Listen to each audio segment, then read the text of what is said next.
આજે આપણે સંભારિયા મસાલાવાળા મરચાં બનાવીશું. ચલો સંભારિયા મરચાં બનાવીએ. એના માટે આપણે પહેલાં મસાલો બનાવી લઈએ.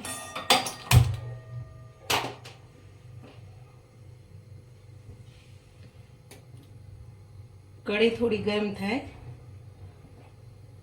2 ચમચી આખા ધાણા નાખીશું.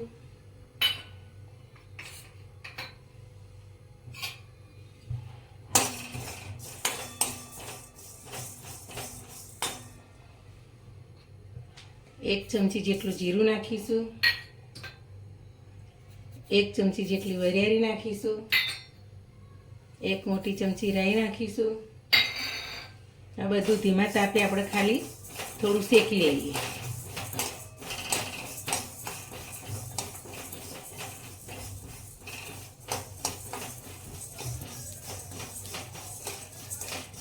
આપણે હવે ગેસ બંધ કરી દઈશું.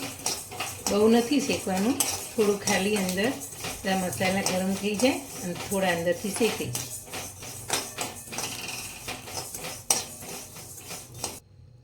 એને 1 મિનિટ ઠંડા થવા દઈશું, પછી મિક્સરમાં દળી દઈશું. હવે આપણા મસાલો બધો ઠંડુ થઈ ગયો. હવે મિક્સરમાં બાઉલમાં લઈ દળી કાઢીએ. ચલો હવે આપણો મસાલો આ દરાઈ ગયો. હાવ ઝીણો નથી કરવાનો, આપણો આવું દરદડું રાખવાનું. જો હવે ચાલો આપણે બનાવીએ મરચાં. ગેસ ચાલુ કરીશું.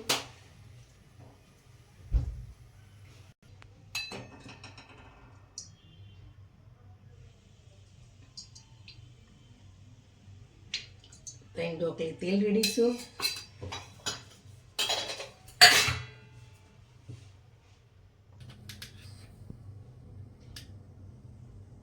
આપણું તેલ આવી ગયું. થોડી રાઈ નાખીશું.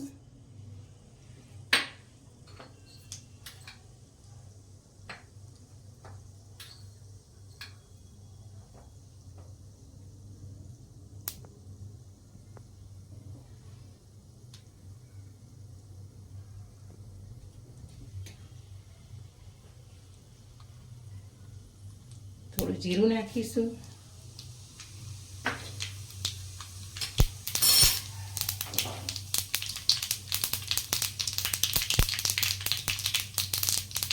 એવું નાખીશું ચપટી. અડધી નાની ચમચી હળદર નાખીશું. મેં તીખા અને મોરા ભેગા મરચાં સમાર્યા છે. તમારે એકલા તીખા જોતા હોય તો તીખા સમારવાના. આવી લોલી સ્લાઈડો કરવાની. હવે નાખી દઈશું મરચાં.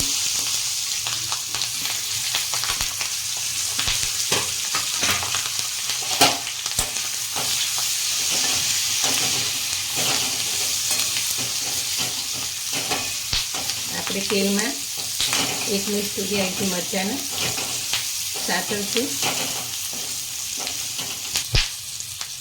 સ્વાદ અનુસાર મીઠું નાખીશું.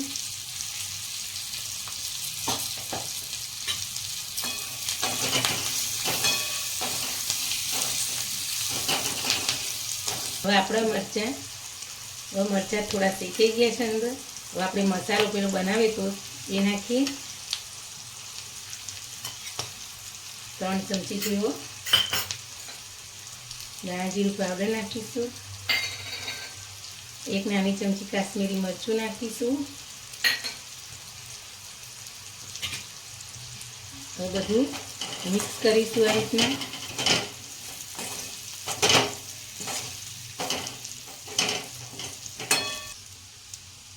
આપણે અડધી નાની ચમચી ખાંડ નાખીશું.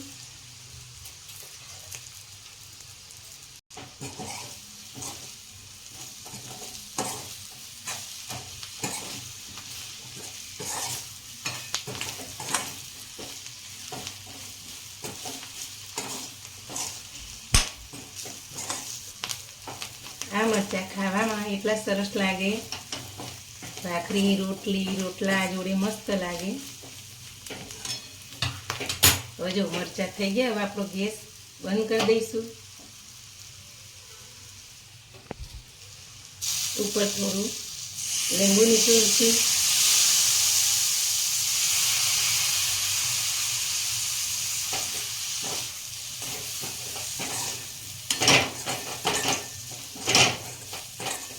સંભાળ્યા મરચાં આપણા હવે તૈયાર થઈ ગયા.